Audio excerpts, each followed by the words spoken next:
اعوذ باللہ من الشیطان اللعین الرجیم بسم اللہ الرحمن الرحیم رب اشرح لی صدری ویسر لی امری واحلل عقدۃ من لسانی یفقہوا قولی ان اللہ وملائکتہ یصلون علی النبی یا ایہا الذین آمنوا صلوا علیہ وسلموا تسلیما اللہم صل علی محمد وآل محمد وعجل فرجہم۔ مقام زہرا سلام اللہ علیہ کے حوالے سے کچھ گزارشات آپ کی سماعتوں کی نظر ہے۔ سب سے پہلے ایام فاطمیہ کے حوالے سے ایک اہم نکتہ جو وحید خراسانی کے توسط سے آپ تک پہنچانا چاہوں گا کہ ایام فاطمیہ ایام محرم سے اس طرح مختلف ہیں کہ ایام محرم میں ہم بقائے اسلام کی تجدید کرتے ہیں اور ایام فاطمیہ میں ہم بقائے تشیع کی تجدید کرتے ہیں۔ چنانچہ علامہ اقبال کے بقول اسلام زندہ ہوتا ہے ہر کربلا کے بعد اور تشیع زندہ ہوتا ہے ہر ایام فاطمیہ کے بعد، کہ ایام فاطمیہ میں بی بی سلام اللہ علیہ پر ہونے والے مظالم کا تذکرہ، جن مصائب سے وہ گزری ان کا تذکرہ، آپ یوں کہہ سکتے ہیں کہ کربلا کے واقعات ہمیں یزید کو بے نقاب کرنے میں مدد دیتے ہیں، تو ایام فاطمیہ میں بی بی سیدہ سلام اللہ علیہ پر گزرنے والے مصائب یزید کے ان رہنماؤں کی طرف ہماری رہنمائی کرتے ہیں کہ جن لوگوں کی وجہ سے یزید جیسے فاسق و فاجر مسند خلافت پر قبضہ کر کے بیٹھے۔ اس کے علاوہ جو چیز ہم اہم سمجھتے ہیں وہ یہ کہ روز محشر امام حسین علیہ السلام کے مقدمے سے پہلے بی بی سیدہ سلام اللہ علیہ جناب محسن کی شہادت کا مقدمہ لے کر آئیں گی، یعنی بی بی کا مقدمہ امام حسین علیہ السلام سے زیادہ اہم تر ہے۔ اور وجہ یوں بھی ہے کہ بی بی فقط اپنے ہی مصائب پہ نہیں روتی رہی بلکہ اپنے بیٹے پہ ہونے والے مصائب پر بھی روتی رہی، یعنی ماں کا گریہ خود اپنے مصائب پر بھی ہے اور اپنے بچے پر گزرنے والے مصائب پر بھی۔ ایام فاطمیہ اس حوالے سے بھی اہم ہے کہ بی بی سیدہ سلام اللہ علیہ وجہ تخلیق کائنات ہیں۔ آیت اللہ مستنبط احمد مستنبط اپنی کتاب مناقب اہل بیت میں لکھتے ہیں کہ حدیث قدسی ہے، رسول اللہ صلی اللہ علیہ وآلہ وسلم کو مخاطب کر کے لولاک لما خلقت الافلاک، کہ اے رسول اگر تم نہ ہوتے تو میں کائنات تخلیق نہ کرتا۔ پھر خدا فرماتا ہے لولا علی لما خلقتک، اگر علی نہ ہوتے تو میں اے محمد تمہیں تخلیق نہ کرتا۔ پھر اللہ فرماتا ہے لولا فاطمۃ لما خلقتکما، کہ اگر فاطمہ نہ ہوتی تو میں تم دونوں کو تخلیق نہ کرتا۔ چنانچہ ہم سمجھتے ہیں کہ ایام فاطمیہ میں منایا جانے والا غم، ایام فاطمیہ میں تذکرہ کیے جانے والے واقعات سیرت فاطمہ اس حوالے سے بھی اہم ہیں کہ بی بی سیدہ کی ذات مقدسہ اس کائنات کی تخلیق کی وجہ ہیں، لیکن اسرار زہرا کو درک کرنا ہر کسی کے بس کا کام نہیں۔ ہم دیکھتے ہیں کہ سورہ قدر میں جب اللہ فرماتا ہے انا انزلناہ فی لیلۃ القدر وما ادراک ما لیلۃ القدر، کہ ہم نے اسے لیلۃ القدر میں یعنی قرآن کو نازل کیا، وما ادراک ما لیلۃ القدر، تمہیں کیا معلوم لیلۃ القدر کیا ہے؟ تو لیلۃ القدر سے مراد بی بی سیدہ سلام اللہ علیہ کی ذات بھی ہے ایک مصداق مفسرین کے نزدیک۔ چنانچہ جس طرح شب قدر کو درک کرنا مکمل طور پہ ممکن نہیں، اسی طرح بی بی سیدہ سلام اللہ علیہا کی ذات کو درک کرنا مکمل طور پہ ممکن نہیں۔ اور عجیب مماثلت ہے اس حوالے سے شب قدر اور سیرت سیدہ میں کہ شب قدر کو اللہ تعالیٰ نے 3 راتوں میں چھپا رکھا ہے، 21، 23 اور 25۔ اسی طرح آپ کی تاریخ شہادت بھی 3 تاریخوں میں پنہاں ہے، یعنی رسول اللہ کی شہادت کے 40 دن بعد ایک روایت کے مطابق، رسول اللہ کی شہادت کے 75 دن بعد دوسرے دن بعد دوسری روایت، اور ایک روایت رسول اللہ کی شہادت کے 75 دن بعد۔ اور یہی نہیں بلکہ آپ کی جائے تدفین بھی 3 جگہوں پہ پنہاں ہے، یعنی جنت البقیع، حجرہ رسول اور ریاض الجنہ۔ جو بھی ظاہراً اپنے آپ کو مخفی رکھنے کی کوشش کرے تو اللہ تعالیٰ خود اس بی کو اپنے اسرار میں سے ایک سر، ایک پوشیدہ خزانہ کیوں نہ قرار دے۔ ہم دیکھتے ہیں کہ مباہلہ میں جب بی جاتی ہیں تو بی کے آگے نبوت نے ڈھال بنائی ہوئی ہوتی ہے، اور بی کے پیچھے امامت کی پشت پناہی یا امامت کا جسے کہتے ہیں کہ محافظ پیچھے پیچھے آپ کے ہوتا ہے۔ جب مقدمہ فتق کے لیے جاتی ہیں تو 8 خواتین محجبہ اپنی ہی قد و قامت کی اپنے ساتھ لے کر جاتی ہیں، حالانکہ سر تپا محجبہ ہیں، لیکن اس کے باوجود اپنے ہی قد و قامت کی محجبہ 8 خواتین، تاکہ لوگوں کو شناخت کرنے میں مشکل ہو کہ ان میں سے فاطمہ کون ہے۔ پھر ہم دیکھتے ہیں کہ جب رسول اللہ نابینا صحابی کے ساتھ گھر میں داخل ہوتے ہیں تو آپ اندر کمرے میں جانے لگتی ہیں۔ رسول پوچھتے ہیں بیٹا اندر کیوں جا رہی ہو؟ میرے ساتھ جو شخص ہے وہ نابینا ہے۔ تو آپ فرماتی ہیں کہ میں تو نابینا نہیں، یہ ہے عظمت فاطمہ، یہ ہے مقام زہرا۔ رسول جب پوچھتے ہیں کہ بہترین عورت کون، تو جواب نہ ملنے پر سلمان فارسی بی کے حجرے کی طرف جاتے ہیں اور دیوار کے پیچھے سے پوچھتے ہیں کہ آپ کے بابا نے یہ سوال پوچھا ہے اور اس سوال کا جواب دینے سے لوگ قاصر ہیں۔ چنانچہ بیوی جواب دیتی ہیں کہ بہترین عورت وہ ہے کہ جو کسی کو نہ دیکھے اور نہ ہی کوئی اس کو دیکھے۔ زندگی کے بعد بھی اپنی میت کی پوشیدگی یا اس کا حجاب اتنا عزیز تھا کہ آپ نے اسماء بنت امیس سے کہا کہ مجھے بہت شرم آتی ہے کہ جس طرح عرب میں ایک عورت کی میت کو کھلے آسمان تلے اٹھا کے لیا جاتا ہے، تو اسماء بنت امیس نے کہا کہ میں نے افریقہ میں دیکھا ہے کہ وہاں پہ لوگ اپنے عزیزوں کی میتوں کو تابوت میں چھپا کر لے کے جاتے ہیں۔ چنانچہ آپ نے کہتے ہیں کہ بی بی کے چہرے پہ پہلی مرتبہ مسکراہٹ آئی رسول اللہ کی شہادت کے بعد، کہ ان کو اطمینان ہوا کہ مرنے کے بعد بھی میرا پردہ برقرار رہے گا، حالانکہ بی پردے ہی میں ہوں گی کیونکہ کفن مکمل طور پہ ڈھانپا ہوا ہوتا ہے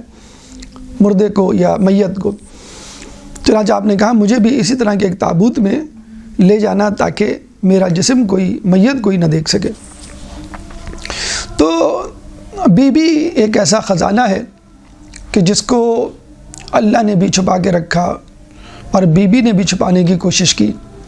لیکن اگر کوئی شے خود نور ہو تو وہ خود تو چھپ سکتی ہے، لیکن آس پاس کی چیزوں کی شناخت کا ذریعہ بن جاتی ہے۔ روشنی، شمع یا بلب یا چراغ کی روشنی خود تو نظر نہیں آتی، لیکن اپنے آس پاس موجود چیزوں کو عیاں اور ظاہر کر دیتی ہے۔ اسی لیے بی کا ایک لقب زہرا بھی ہے، جس کا مطلب ہے نور، اور بی کا یہ نور ان کی ولادت سے پہلے بھی ہے، ان کی ولادت کے بعد حیات طیبہ میں بھی عیاں ہے، اور ولادت کے بعد بھی اس نور کی حکایتیں روایتیں موجود ہیں۔ ولادت سے پہلے بی کے نور کے بارے میں کہا جاتا ہے کہ جب اللہ تعالیٰ نے اس کائنات کو پیدا کیا تو بی بی کا نور اس وقت تک پیدا نہیں ہوا تھا، تو ایک دم سے کائنات میں اندھیرا چھا جاتا ہے۔ جب فرشتے پریشان ہوتے ہیں کہ بھئی اندھیرا چھا گیا ہے اور ہمیں کچھ نظر نہیں آ رہا، تو اللہ تعالیٰ پھر بی بی کے نور کو ظاہر کرتا ہے، یعنی نور تھا لیکن لوگوں پہ ظاہر نہیں تھا۔ چنانچہ جب نور ظاہر ہوتا ہے تو اس نور کی وجہ سے تمام اشیاء ظاہر ہو جاتی ہیں، انوار مقدسہ معصومین منکشف ہو جاتے ہیں، تمام کائنات آشکار ہو جاتی ہے۔ چنانچہ بی بی کا نور وہ نور ہے کہ جس نے کائنات کو منکشف کیا، جس نے کائنات کو دریافت کیا، جس نے کائنات کو آشکار کیا۔ پھر ہم دیکھتے ہیں ان کے حیات طیبہ میں ان کا یہ نور لوگوں کو مسحور کر دیتا ہے۔ ایک دفعہ صبح کے وقت مدینے میں ایک سفید نور سا طلوع ہوتا ہوا نظر آتا ہے رسول اللہ کے گھر کی طرف سے۔ اہل مدینہ بھاگتے ہوئے رسول اللہ کے گھر کی طرف جاتے ہیں اور پوچھتے ہیں کہ یہ نور کیسا؟ رسول اللہ فرماتے ہیں میری بیٹی فجر کی نماز ادا کر رہی ہے۔ پھر یہ لوگ واپس جاتے ہیں، ظہر کے وقت ایک زرد رنگ کا نور رسول کے گھر سے بلند ہوتا ہے۔ لوگ پھر دوبارہ رسول کے گھر کی طرف جاتے ہیں، رسول فرماتے ہیں کہ میری بیٹی ظہر کی نماز ادا کر رہی ہے۔ پھر مغرب کے وقت یہ نور سرخ رنگ کا ہو کر آسمان کی طرف جاتا ہوا نظر آتا ہے۔ لوگ دوبارہ رسول کے گھر کی طرف رخ کرتے ہیں، رسول فرماتے ہیں کہ میری بیٹی مغرب کی نماز ادا کر رہی ہے۔ تو یہ وہ نور عبادت تھا جو بی بی سیدہ سلام اللہ علیہا کی ذات مقدسہ سے نکلتا تھا اور آسمان کی طرف رواں دواں ہو جاتا تھا۔ اور ویسے بھی نماز میں بندہ اپنے خالق سے متصل ہو جاتا ہے، یعنی اللہ کا نور انسان کے اوپر حاوی ہو جاتا ہے، جاری و ساری ہو جاتا ہے۔ چنانچہ ہم دیکھتے ہیں اللہ کی عبادت کرنے والے، نماز شب میں مشغول رہنے والے، نمازوں کو اول وقت انجام دینے والے افراد کے چہروں پہ ایک عجیب نور، تازگی اور طمانینت ہوا کرتی ہے۔ لیکن افسوس کے ساتھ کہنا پڑتا ہے کہ اسی نور کو، جس نور نے مدینے کی گلیوں کو منور کیا، رسول اللہ کی شہادت کے بعد مدینے میں نہ رہنے دیا، یہ کہہ کر کہ آپ کے گریے سے ہماری نیندوں میں خلل پڑتا ہے اور آپ کا گریہ ہمارے کاموں میں مخل ہوتا ہے۔ پھر ہم دیکھتے ہیں روایتوں ملتا ہے کہ جنت میں یک ایک روشنی پھیلے گی جو لوگوں کو حیران کر دے گی، اور لوگ کہیں گے کہ بھئی یہ سورج کہاں سے نکل آیا؟ اللہ سے رجوع کریں گے اور کہیں گے تو قرآن میں کہتا ہے لا شمس ولا زمہریرا، کہ نہ وہاں پر سورج ہوگا، نہ سردی، یعنی نہ گرمی نہ سردی۔ تو فرشتے فرمائیں گے کہ علی اور فاطمہ کسی بات پر مسکرائے ہیں اور ان کے دندان مبارک سے نکلنے والی روشنی سے یہ جنت کی فضا منور ہوئی ہے۔ تو یہ بی بی کی نورانیت تھی جو ان کی ولادت سے پہلے بھی ہمیں نظر آتی ہے، ان کی حیات طیبہ میں بھی ہمیں نظر آتی ہے، اور حیات طیبہ کے بعد بھی روایتیں ملتی ہیں کہ کس طرح ان کی نورانیت افشاں ہوگی۔ کہتے ہیں کہ جب بی بی چاندنی رات میں چاند کے رخ پہ کھڑی ہوتی تو چاند کی روشنی ماند پڑ جایا کرتی تھی۔ تو یہ وہ نور ہے کہ جس کو اللہ تعالیٰ نے اپنے خاص نور سے پیدا کیا۔ اور یہ ایک عجیب بات ہے کہ جہاں بی بی کی تخلیق نور سے ہوئی، خود اب اللہ تعالیٰ اپنے لیے منبع، ماخذ اور ہیئت، ویسے تو اللہ تعالیٰ لیس کمثلہ شیء، کہ اس جیسی کوئی شے نہیں، لیکن اگر مثال دیتا ہے اپنے آپ کو سمجھنے کے لیے کہ اگر تم تصور لا سکتے ہو خدا کا اپنے ذہن میں ممکناً، تو نور کا تصور لاؤ۔ اللہ تعالیٰ سورہ نور آیت نمبر 35، سورہ نور قرآن کا 24واں سورہ ہے، چیپٹر 24 ورس نمبر 35، کہ اللہ نور السماوات والارض، اللہ آسمان و زمین کا نور ہے۔ اور فقط اللہ ہی نہیں اللہ کا رسول اور حبیب بھی نور ہے، وَدَاعِيًا إِلَى اللَّهِ بِإِذْنِهِ وَسِرَاجًا مُنِيرًا، اور اللہ کا داعی، اللہ کی طرف سے بھیجا جانے والا نبی، اس کی اجازت سے ایک سراج منیرہ چمکتا ہوا چراغ ہے، نور ہے۔ تو اللہ نور، رسول اللہ کی ذات مبارکہ نور، اور بی بی سیدہ نور۔ اب یہاں پر یہ فیصلہ کرنا آسان ہو جاتا ہے کہ بی بی سیدہ سلام اللہ علیہا کی ذات کو سمجھنا مکمل طور پہ ممکن نہیں، کیونکہ ان کی تخلیق ایک نورانی تخلیق ہے، وہ زہرا ہیں۔ اسی طرح رسول اللہ کی ذات مبارکہ کو سمجھنا نہایت مشکل، مکمل طور پہ درک کرنا کہ وہ نورانی مخلوقات میں سے ہیں، اور اللہ خود نور ہے، اس کو سمجھنا تو یقیناً ناممکن ہے، بدرجہ اولا ناممکن ہے۔ ہمیں جو حدیث ملتی ہے کہ خدا کو کسی نے نہیں پہچانا سوائے رسول کے اور علی کے، اور رسول کو کسی نے نہیں پہچانا سوائے اللہ کے اور علی کے، اور علی کو کسی نے نہیں پہچانا سوائے خدا کے اور رسول کے، تو علی کو ہٹا کر اگر یہاں پہ جناب سیدہ کی ذات مبارکہ کو رکھ دیں تو بھی حدیث کا مصداق علی سے ہٹ کر خود بی بی بھی ہو سکتی ہیں، کیونکہ علی اور فاطمہ دونوں ایک دوسرے کا کفو ہیں۔ اب یہاں پہ ایک سوال پیدا ہوتا ہے کہ اگر بی بی کی ذات مقدسہ زہرا ہے، ان کی تخلیق نور سے ہوئی، اور دنیا میں وہ ایک نورانی عبادت، نورانی شخصیت لیے ہوئے تھی، تو ہم کس طرح اس نور سے استفادہ کر سکتے ہیں؟ رسول اللہ کی ذات مبارکہ ہمارے سامنے نہیں، خدا کو سمجھنا ہمارے لیے ممکن نہیں مکمل طور پہ، اور بی بی سیدہ بھی اس وقت ہمارے پاس نہیں، رسول اللہ ہمارے پاس نہیں، یہ تینوں۔ اب ہم کیا ایسا وسیلہ اختیار کریں کہ وہ وسیلہ ہمیں ان نور سے متصل کر دے، ان شخصیات کے درک کرنے میں ہمارے لیے آسانی فراہم کرے؟ تو ہم دیکھتے ہیں اللہ تعالیٰ رسول اللہ کی زبان مبارک سے کہلواتا ہے کہ العلم نور یقذفہ فی قلب من یشاء، کہ علم ایک نور ہے، اور اللہ جس کے دل میں چاہتا ہے اس نور کو ودیعت کر دیتا ہے۔ یعنی علم سیکھنے سکھانے سے نہیں آتا، علم اس خلوص، اس ارادے اور اس نیت سے آتا ہے کہ جس کو لیے ہوئے انسان علم حاصل کرتا ہے۔ ورنہ اسرائیل میں پڑھنے والے اور پی ایچ ڈی کرنے والے افراد جو ہر سال 500 کی تعداد میں گریجویٹ ہوتے ہیں یا ڈاکٹریٹ کی ڈگری حاصل کرتے ہیں اپنی یونیورسٹیز سے، ان کے لیے علم نور نہیں ہے، فقط ایک ملکہ ہے، ایک ایکسپرٹیز ہے، ایک کیریئر ہے، کمانے کا ذریعہ ہے۔ اصل علم وہ ہے کہ جو نور ہو، اور نور کی خاصیت یہ ہوتی ہے کہ وہ راستے کے نشیب و فراز کو واضح کرتا ہے، اور یہ علم جو خصوصیت سے اہل بیت سے منسوب ہے، حلال و حرام کی تمیز سکھاتا ہے، حق و باطل میں فرق کرنا سکھاتا ہے، دین و دنیا کی مشکلات کو حل کرنے کے لیے آپ کو ایک راستہ سجھاتا ہے۔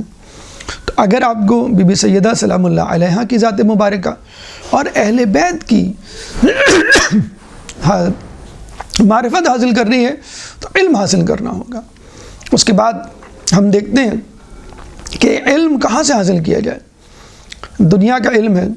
دین کا علم ہے، بہت ساری کتابیں ہیں، بہت ساری فیلڈز ہیں، میڈیسن ہے، انجینئرنگ ہے، سوشل سائنسز ہیں، پھر سوشل سائنسز میں جغرافی ہے، سائیکالوجی ہے، سوشولوجی ہے، پولیٹیکل سائنس ہے۔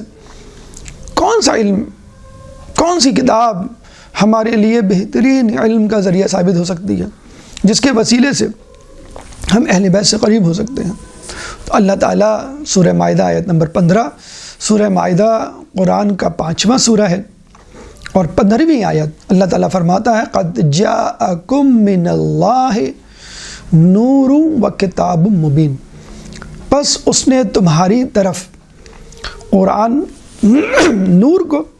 اور کتاب مبین کو بھیجا۔ تو اگر آپ کو بی بی کی ذات مقدسہ کی معرفت حاصل کرنی ہے تو اس نور کو، نور علم کو حاصل کرنا ہے، اور نور علم کا بہترین طریقہ اور منبع جو ہے وہ قرآن ہے۔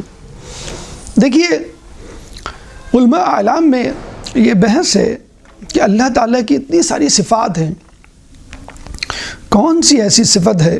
کہ جو اس کی تمام صفات پہ بھاری ہیں، بلکہ اس صفت کی وجہ سے تمام صفات موجود ہیں؟ تو جواب ملتا ہے کہ وہ صفت علم ہے۔ اللہ قدیر بھی ہے، اللہ رزاق بھی ہے، اللہ رحمان بھی ہے، اللہ رحیم بھی ہے، مصور بھی ہے۔ وہ کون سی ایسی صفت ہے جو ان تمام خصوصیات پہ بھاری ہے؟ تو ہم کہتے ہیں کہ اللہ جو ہے وہ علیم ہے۔ اللہ کے پاس ایک ایسا علم ہے کہ جس علم کو اس نے حاصل نہیں کیا، جو علم ہمیشہ سے ہے، جو علم ہمیشہ رہے گا۔ بی بی سیدہ سلام اللہ علیہا کے حوالے سے ہمیں ملتا ہے کہ بی بی سیدہ ایک دفعہ اپنے گھر میں موجود تھی، مولا علی بھی موجود تھے۔ آپ نے مولا علی سے کہا کہ علی میرے قریب آئیے، میں آپ کو وہ کچھ بتاؤں کہ جو اب تک ہو چکا ہے اور جو کچھ قیامت میں ہونے والا ہے۔ مولا علی بڑے حیران ہوتے ہیں، بھاگتے ہوئے رسول اللہ کی خدمت میں حاضر ہوتے ہیں اور وہاں پہنچ کر کھڑے ہو جاتے ہیں۔ رسول اللہ فرماتے ہیں کہ علی ذرا سا قریب آئیے، جو تم پوچھنا چاہتے ہو میں تمہیں بتاؤں یا تم مجھے بتاؤ گے؟ مولا علی کہتے ہیں کہ یا رسول اللہ آپ ہی بتائیے تو زیادہ بہتر ہے۔ رسول اللہ فرماتے ہیں کہ تم فاطمہ کے پاس کھڑے ہوئے تھے اور فاطمہ نے تم سے یہ باتیں کی اور اب اس کی تصدیق کے لیے تم میرے پاس آئی ہو۔ علی نے کہا بالکل ایسا ہی ہے۔ اور پھر علی نے یہ پوچھا یا رسول اللہ کیا فاطمہ بھی ان انوار میں سے ہیں، اس نور سے ہیں جس نور سے میں اور آپ تخلیق کیے گئے ہیں؟ تو رسول اللہ نے کہا کیوں نہیں، کیا تمہیں نہیں معلوم؟ بس یہ سننا تھا کہ مولا علی جو ہے وہ زمین پہ گر جاتے ہیں اور شکر الہی سجدہ شکر بجا لاتے ہیں اور اس کے بعد گھر کی طرف دوبارہ روانہ ہوتے ہیں۔ جب گھر پہنچتے ہیں تو بی بی سیدہ فرماتی ہیں علی آپ میرے بابا کے پاس گئے تھے اور آپ نے ان سے یہ کچھ کہا، انہوں نے یہ جواب دیا، آپ نے سجدہ شکر کیا، اب آپ میرے پاس آئے ہیں۔ علی اور بھی زیادہ حیران ہو جاتے ہیں۔ پھر بی بی فرماتی ہیں اے علی اللہ تعالیٰ نے میرے اس نور کو تخلیق کیا اور اس کے بعد اس نور نے ہزاروں سال تک اللہ تعالیٰ کی عبادت کی، پھر اللہ نے اس نور کو ایک درخت میں ودیعت کر دیا، اس درخت سے ایک میوہ نکلا اور میرے بابا شب معراج جب جنت کی سیر کرتے ہیں تو اللہ تعالیٰ ان کو اس درخت کا وہ میوہ کھلاتا ہے جس میں میرا نور تھا۔ اب یہ نور میرے بابا کے صلب مطہر میں منتقل ہو جاتا ہے۔ اس کے بعد جب رسول اللہ زمین کی طرف تشریف لاتے ہیں تو یہ نور بی بی خدیجۃ الکبریٰ کے بطن مطہر میں منتقل ہو جاتا ہے اور اس کے بعد پھر یہ نور دنیا پر ظاہر ہوتا ہے۔ تو کہنے کا مقصد یہ ہے، پھر بی بی نے یہ بھی فرمایا کہ اے علی مجھے وہ کچھ معلوم ہے کہ جو کانا وما یکون، ما کانا وما یکون، کہ جو ہو چکا ہے اور جو ہونے والا ہے وہ سب مجھے معلوم ہے، شروع سے لے کر آدم سے لے کے اب تک اور اب سے لے کے قیامت تک کے حالات مجھے درک ہیں۔ تو مولا علی اس پہ بہت خوش ہوتے ہیں۔ کہنے کا مقصد یہ ہے کہ بی بی کا یہ نور متصل ہے بی بی کی علمیت سے، یعنی نور الہی اہم ترین وجہ علم، خود رسول اللہ علم کے ساتھ مبعوث ہوئے اور بی بی کا نورانی ہونا خود علم سے تعلق رکھتا ہے۔ چنانچہ اگر کوئی شخص بی بی کی معرفت حاصل کرنا چاہتا ہے، اہل بیت کی معرفت حاصل کرنا چاہتا ہے، تو اس کو اپنے آپ کو علم سے آراستہ و پیراستہ کرنا ہوگا۔ اور علم کے لیے سب سے بہترین ماخذ قرآن ہے۔ قرآن کو سمجھنے کے لیے جیسے ہم دیکھتے ہیں ہر کتاب کو سمجھنے کے لیے کوئی استاد ہوتا ہے، تو یقیناً اس قرآن کو سمجھنے کے لیے بھی کوئی نہ کوئی استاد ہوگا، جس کے بارے میں اللہ کے رسول نے غدیر میں فرما دیا، انی تارکن فیکم الثقلین کتاب اللہ و عطرتی ما ان تمسکتم بہما لن تضلوا بعدی ابدا، کہ میں اپنے پیچھے دو گراں قدر چیزیں چھوڑے جا رہا ہوں، ایک کتاب اللہ اور ایک میری عطرت، اگر تم ان دونوں سے متمسک رہو گے تو کبھی بھی گمراہ نہیں ہوگے۔ اگر اس قرآن کو سمجھنا ہے تو قرآن کے جو استاد مقرر کیے گئے ہیں، راسخون فی العلم فاسألوا اہل الذکر، ان سے رابطہ کرنا ہوگا اور اس کے بعد اس قرآن کو سمجھنا ہوگا۔ اس کے لیے اس وقت ہمارے زمانے کے امام زمانہ عجل اللہ تعالی فرجک سے رابطہ کرنا ہوگا تاکہ آپ اس قرآن سے قریب ہو سکیں۔ قرآن جو کتاب کی صورت میں ہمارے گھروں میں موجود ہے، قرآن صامت ہے، یعنی چپ قرآن، خاموش قرآن، اور جو قرآن اہل بیت کی صورت میں موجود رہا ہے اور اس وقت امام زمانہ کی صورت میں ہے، اس کو ہم کہتے ہیں قرآن ناطق، یعنی بولنے والا قرآن۔ امام زمانہ سے اپنے قرب کو بڑھائیے اور علم کے شہروں میں، علم کی دنیا میں داخل ہو جائیے، کیونکہ امام زمانہ کو اپنی حکومت کے لیے عالم، علماء اور علم کا شوق رکھنے والوں کی ضرورت ہوگی۔ کہا جاتا ہے کہ امام زمانہ جب آئیں گے تو علم فقط 2 حروف کے برابر ہوگا، یعنی اس وقت تک، حالانکہ اس وقت بھی دنیا میں بہت زیادہ علم کی ترقی ہو چکی ہے، سائنسی، فلسفی، عقلی، حسی، ہر قسم کے میدان میں، اور لوگ یہی سمجھ رہے ہیں کہ شاید یہ انتہا ہے علم کی۔ جی نہیں، امام زمانہ تک مزید ترقی ہوگی، لیکن وہ 2 حروف سے زیادہ نہیں ہوگی۔ عربی ابجد میں حروف تہجی میں 27 حروف ہیں، تو تشبیہ دی جاتی ہے کہ علم جو مکمل ہے وہ 27 حروف پر مشتمل ہوتا ہے، اور علم ابتدا میں ایک حرفی ہوتا ہے، پھر 2 حرفی، پھر 6 حرفی وغیرہ وغیرہ۔ 2 حروف پر مشتمل ہوگا علم جب امام زمانہ آئیں گے۔ جب امام زمانہ آئیں گے تو اس علم کو آگے بڑھائیں گے اور ان 2 حروف کو 27 حروف میں تبدیل کر دیں گے، یعنی یکا یک ایکسپوننشلی اس علم کی ترقی ہوگی۔ اور جہاں تک یہ بات کہ جو لوگ علم حاصل کر چکے تھے 2 حرفی، وہ یکا یک کیسے 27 حروف پہ جائیں گے، تو امام زمانہ علیہ السلام کے متعلق ملتا ہے کہ وہ اپنے چاہنے والوں اور ان لوگوں کے لیے کہ جو علم کی جستجو و شوق رکھتے ہیں ان کے سروں پہ ہاتھ رکھیں گے۔ جب امام زمانہ اپنے چاہنے والوں کے سروں پہ ہاتھ رکھیں گے تو ان کا ذہن، ان کی عقل کامل ہو جائے گی،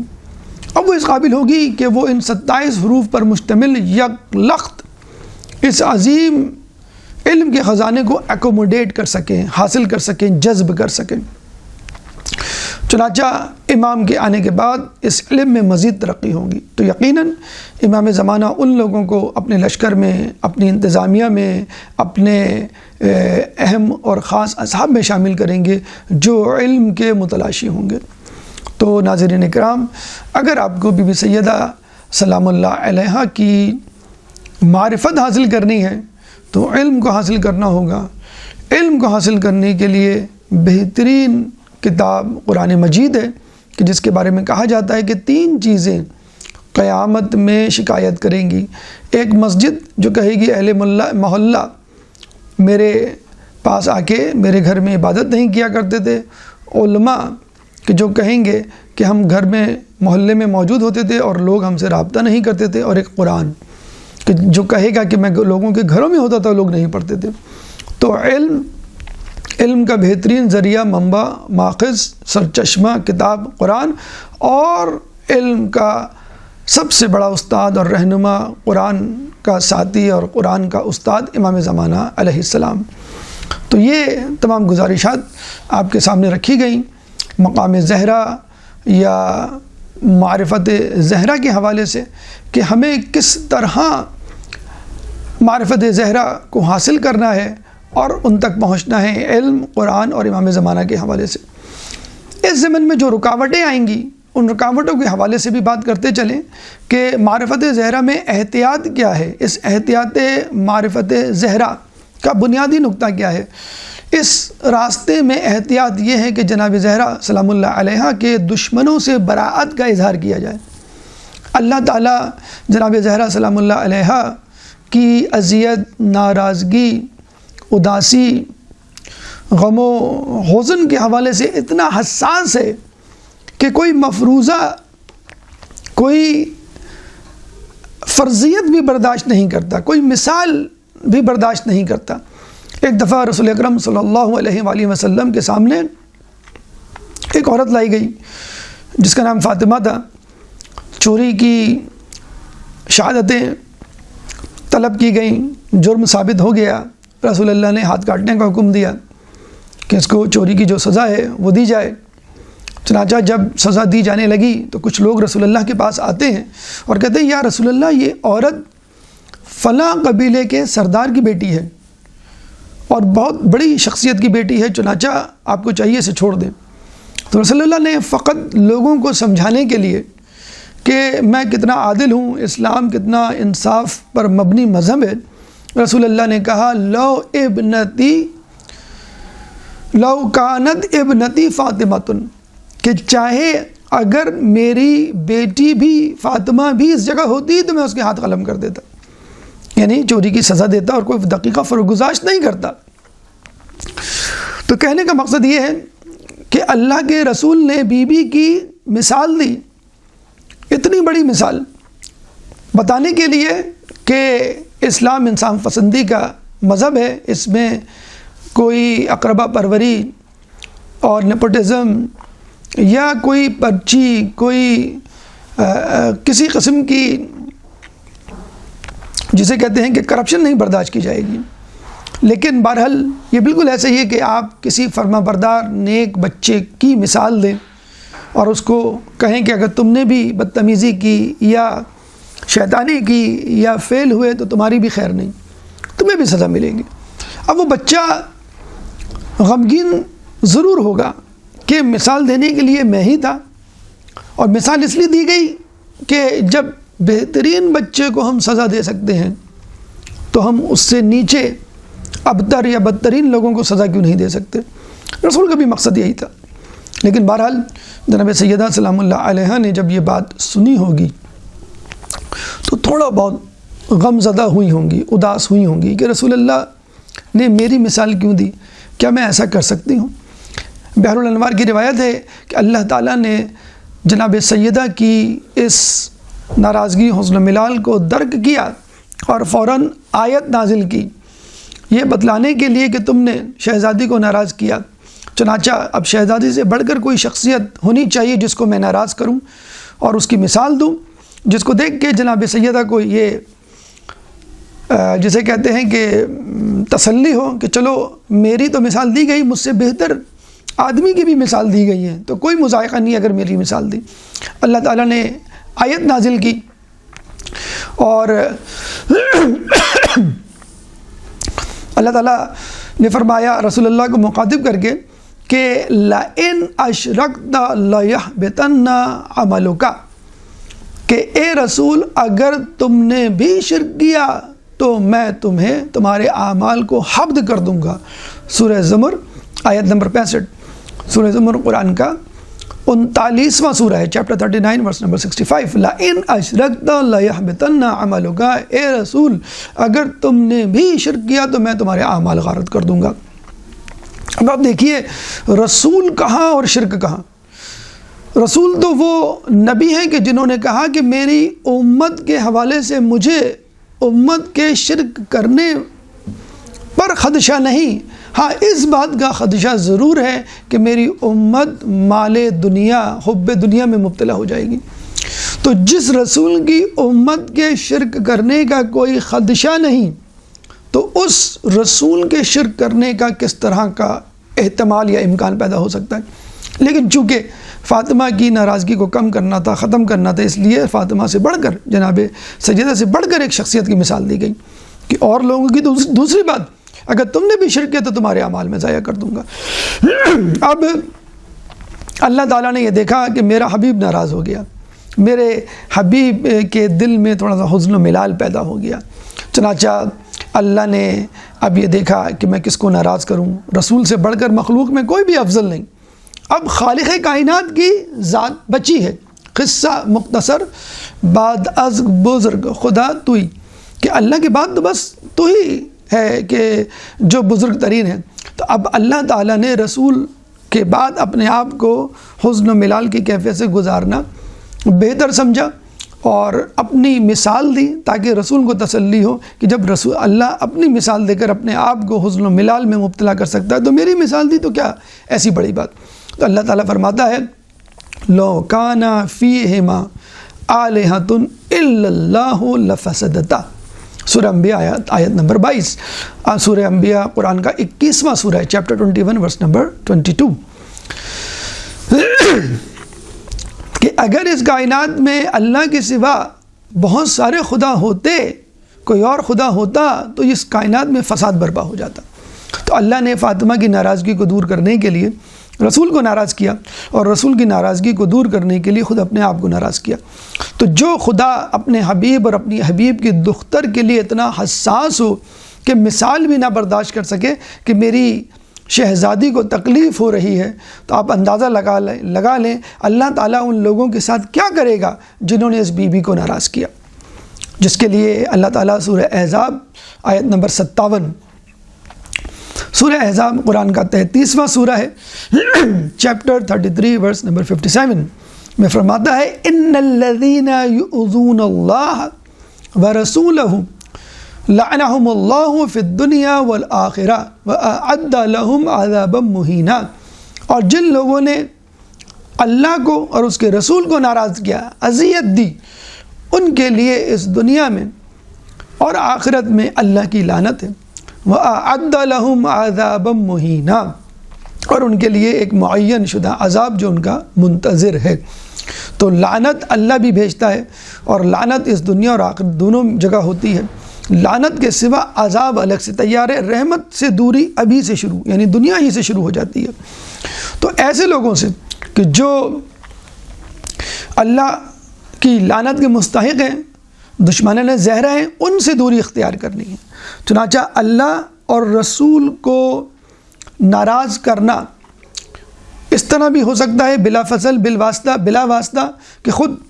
ان پر کوئی ایسی دشنام ترازی کی جائے، ان کو ڈائریکٹ کوئی اذیت دی جائے، برا بھلا کہا جائے، یا پھر جس کو وہ عزیز رکھتے ہیں،